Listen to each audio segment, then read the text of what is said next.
Bismillah, alhamdulillah, wassalatu wassalam ala rasulillah wa ala alihi wa ashabihi ajma'een.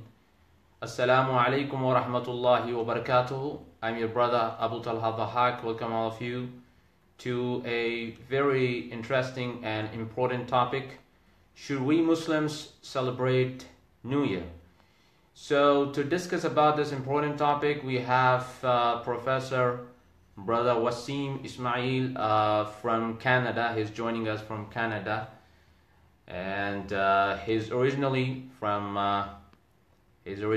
Palestine, and he has spent a life in Saudi, and in fact he was brought up in Saudi, and currently he's in Canada. He teaches accounts, and he's an accountant as well.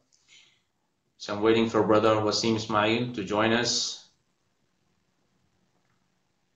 Today is the last day of 2017, and tomorrow will be the first day of 2018, and people across the globe are celebrating the end of 2017 and the start of 2018. But what we see is 2017 and 2018 are regular years, and today is the regular day on the regular calendar, and tomorrow will be the regular day on the regular calendar. So why it's prohibited, and why Allah subhanahu wa ta'ala has prohibited, and why Prophet sallallahu alaihi wasallam has prohibited us to imitate others, we'll discuss about it with Brother Waseem Ismail from Canada. I'm waiting for him.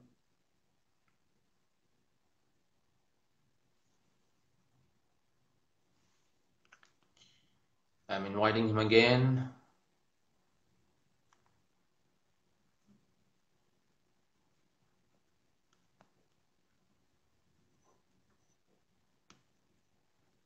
Brother Waseem Ismail.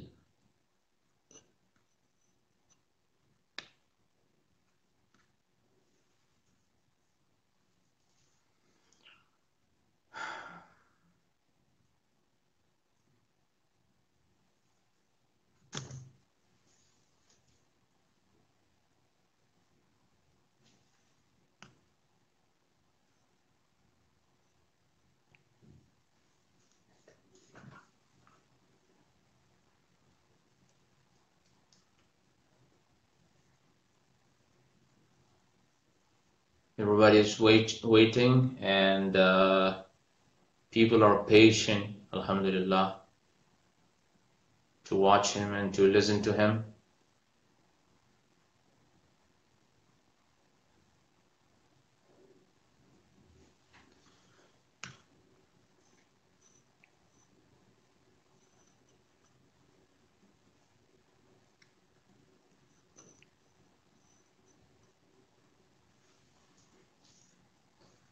Some issues with the connections. Yes, I think so.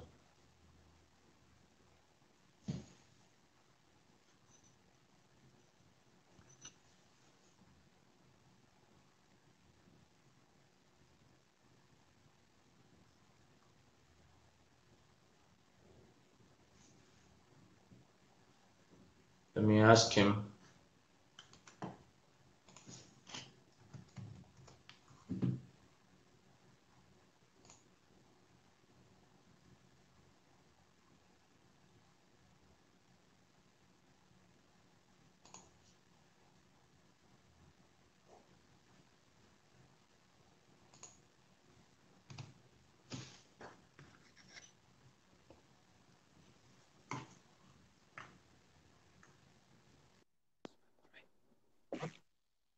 Assalamu alaikum. Assalamu alaikum wa rahmatullahi wa barakatuh. Wa alaikum assalam. Can you hear me? Yeah, I can hear you. It's my pleasure that you have joined us. Alhamdulillah, it's my pleasure as well. I'm sorry about the technical difficulties. I'm not sure what happened. No issues at all, no issues at all. And our audience have been waiting for you. So my first question to you, Brother Waseem Ismail, is that why it's prohibited in Islam to not celebrate New Year? I mean, it's just a normal thing, right? It's just a, regular thing. Then why it's prohibited in Islam to celebrate the New Year? Alhamdulillah, wa salatu wa salam ala Rasulillah. All praise is due to Allah, and we send Allah's blessings and peace upon Muhammad, our Prophet. I'm not here to issue a fatwa or anything like this, but we are students and we're learning from our scholars who pass on our teachings, from the Prophet ﷺ as well as the companions and those generations, and how they understood Islam and how they practiced Islam. Now, my understanding, and again, this is just a tuwailib, a small student of ilm, as we're trying to learn, is that in Islam, when you're celebrating something, when you're looking at something that is recurring every year or a festivity of some sort, that in Islam we generally attach a religious flavor or attachment to that particular event. So Muhammad ﷺ, as we know, when he came to Medina, he saw people there celebrating something they were doing in Jahiliyyah, in the pre-Islamic times, the period of ignorance. And he asked them what they were doing, and they told him, والسلام, and he told them, Allah gave you what's better. So some scholars were of the opinion, and this is the opinion I follow, that when Muhammad ﷺ said this, that he meant that these two Eids that we have as Muslims, including the Friday, which is the third Eid, which is every week, it actually replaces everything else. It's not about it being just better. It's about it actually replacing everything else.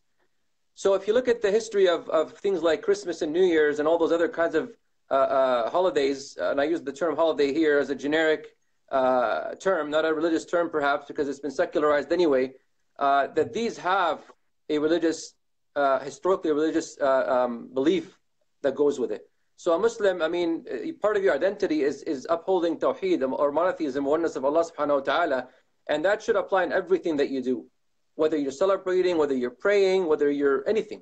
That's basically what I follow. And I've been living in Canada for 30 years now. I was born, like the brother told us here, I was born in Saudi Arabia in 1976. I came to Canada in 87.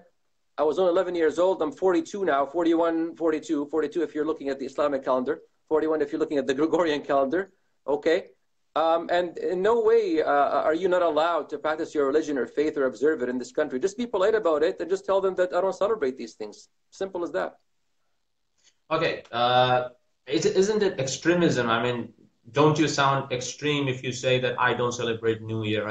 You're in an English country and you say that I don't celebrate this, it's haram, it's prohibited. Isn't it extremism? This word extremism is a word that people like to play around with and toy around with. And it's actually used, I think, in order to undermine those who are really trying to practice the fundamentals of the religion. And I use the word fundamental here on purpose because this word has been looked upon as something negative. Although when you're fundamentally following something, it means you're following the basics and the foundations. So it's not extreme for somebody to uphold their principles. We're not harming anybody by not celebrating New Year's. I don't understand why somebody would say that you're being extreme. And by the way, the Islamic faith, for those who are watching, has more in it and addresses the issue of extremism in terms of its primary texts more than any other religion. So we know from an Islamic law perspective what is extremism and what's not extremism.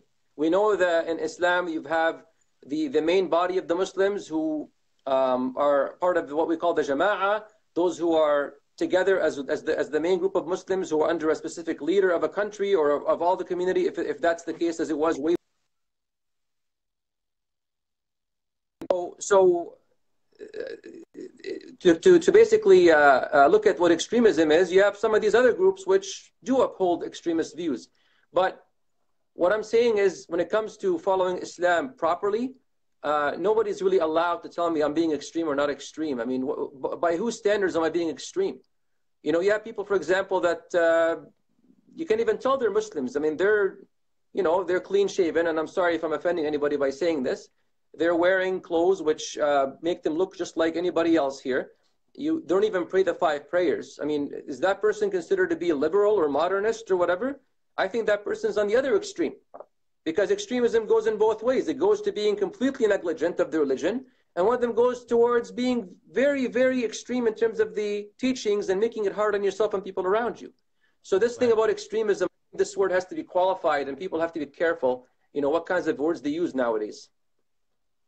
Okay, as Ibn Taymiyyah rahmatullah alayhi, he explained extremism and moderation, that extremism is something You do what Prophet ﷺ did not do. That's called as extremism. And being too loose is not allowed in Islam.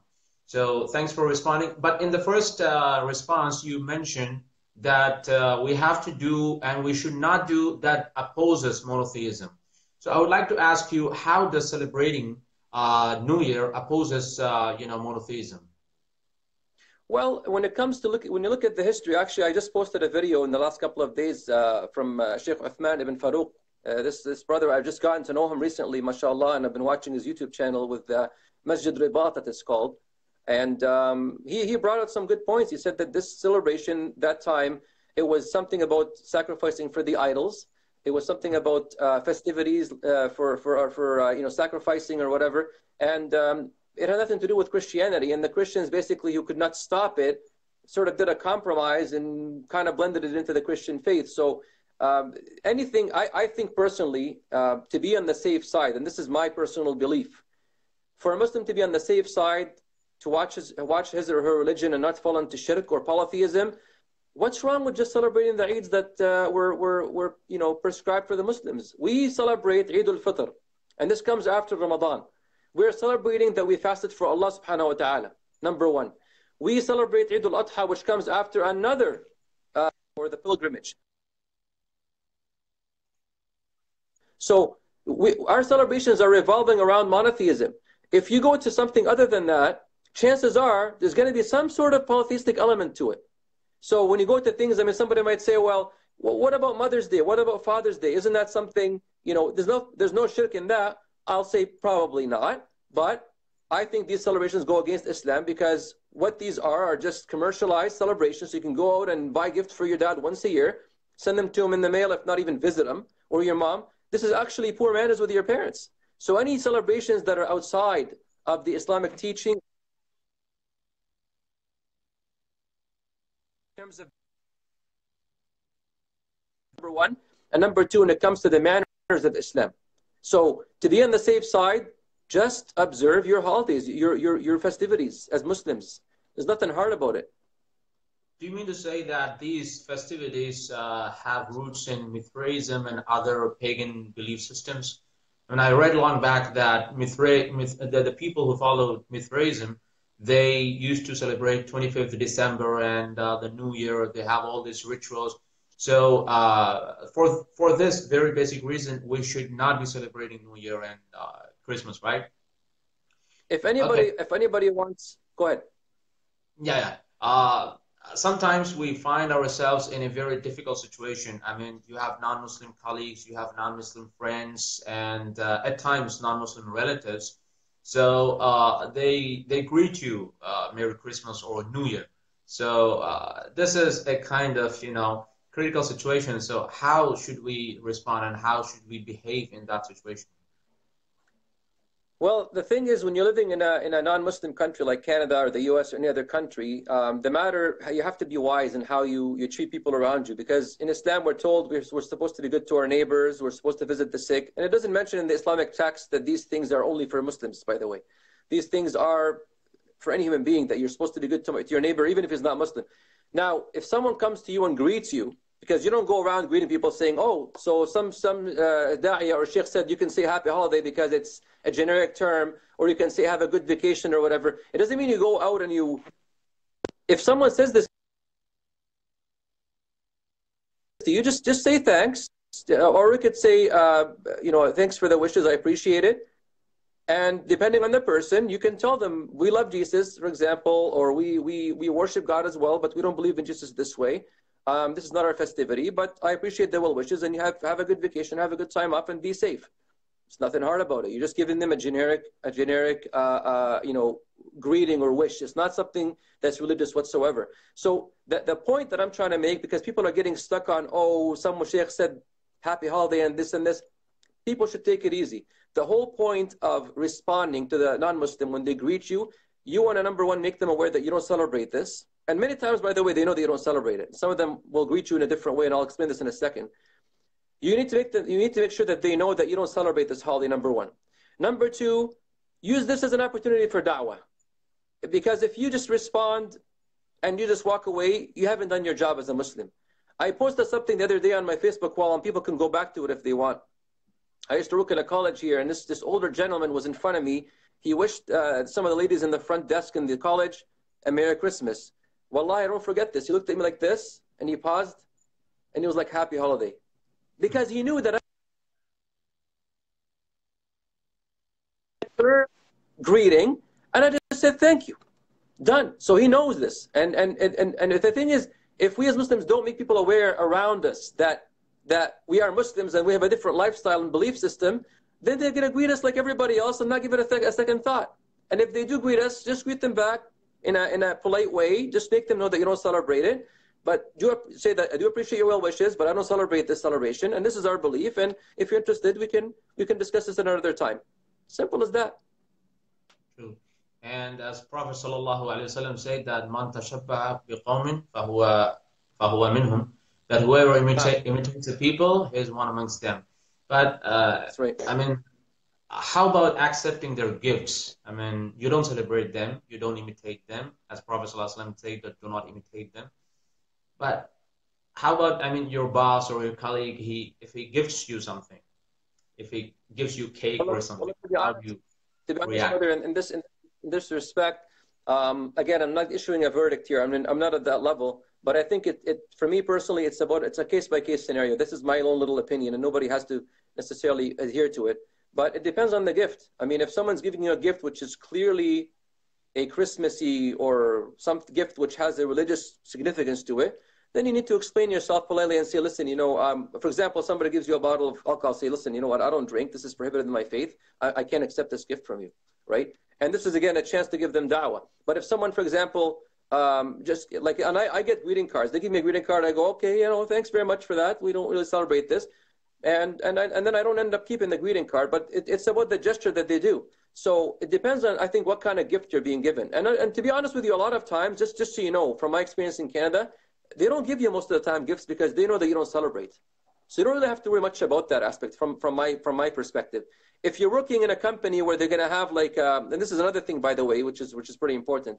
They're going to have Christmas dinners. They're going to have this. You just politely say, you know what, I don't do that. Done. Anything that has to do with the actual festivity or celebrating it or getting together for it, you leave. And it's as simple as that. And I've worked in many companies, and I've had negative reactions. I had one of my bosses said to me when I told them that I have a different belief in Jesus, I'm sorry, I can't attend the Christmas dinner. This guy already didn't like me from the beginning. He said to me along the lines of, it's too bad that your religion doesn't allow you to interact with your fellow, colleagues at work. I said to him, well, you know what? You're the same guy invited to my wedding, so this is actually invalid. And at the same time, we're able to communicate, but on common terms, right? Things which we can agree on. So you don't have to force me to adhere to your beliefs or your lifestyle if it contradicts what I do. I'm not going to force you either. Some things like, for example, sitting on a table where there's alcohol being served. I don't care what anyone tells me. The hadith on this is very clear. You just don't do that, period, right? So there are things which you have to make sure that you follow. And believe me, when you follow your principles, they respect you for it. And of course, Allah is the one that rewards us for that. Okay, my last question to you. I mean, we don't celebrate New Year. We don't celebrate Christmas. But how about celebrating Islamic New Year? Muharram. I mean, how about celebrating that? Is it permissible? I have one phrase to answer this question. لو كان خيرا لسبقونا إليه. If there was any good in it, they would have beaten us to it. Who am I talking about? The Sahaba and those generations. If there was any good in celebrating Muharram when it first, and by the way, like who decided, and this is a question which one of the sheikhs that I listened to asked and I never got the answer. Who decided that Muharram is the first day of the year anyway, or the first month of the year? Who made that decision? Is it really the first month of the year? Is there anything documented in Islamic text that says when Muharram is the first month, it's month 1, and Ramadan is month 9, if I'm not wrong? I didn't find anything like that. So it's almost like it's been left for us to kind of think, you know what, maybe there's nothing like this. So you don't just try to in a desperate attempt to imitate others. Oh, we have a calendar, we're gonna have our New Year. They celebrate the birthday of Jesus, we're gonna celebrate the birthday of Muhammad sallallahu alaihi wasallam. There's no khair, there's no good in anything which we make up from our own minds, because if you're gonna bring new things into the religion, you're claiming, without we realizing it, that Muhammad sallallahu alaihi wasallam didn't tell you everything you need to know to come close to Allah, or that he didn't deliver the message completely. And if you even have that thought in your mind, I fear for your faith, to be honest. Sure. Jazakallah khair. It was really nice speaking to you, and you have taken وإياك. out your time to speak to us and address our audience. I really appreciate that, جزاك and inshallah, I hope that in future too, we'll also be joining on FB discussions, inshallah. Jazakallah khair so much. well, actually, this is the first time I even do this on myself on my phone. You've opened up the technology world to me in this area. I've never done it before, so you take credit that you're the first brother that made me do this online live like this. So you definitely have a Jazakallah khair. special place. Yani. Barakallah feek. Thank you so much. Assalamu alaikum wa rahmatullah. Wa alaikum assalam wa rahmatullah wa barakatuh.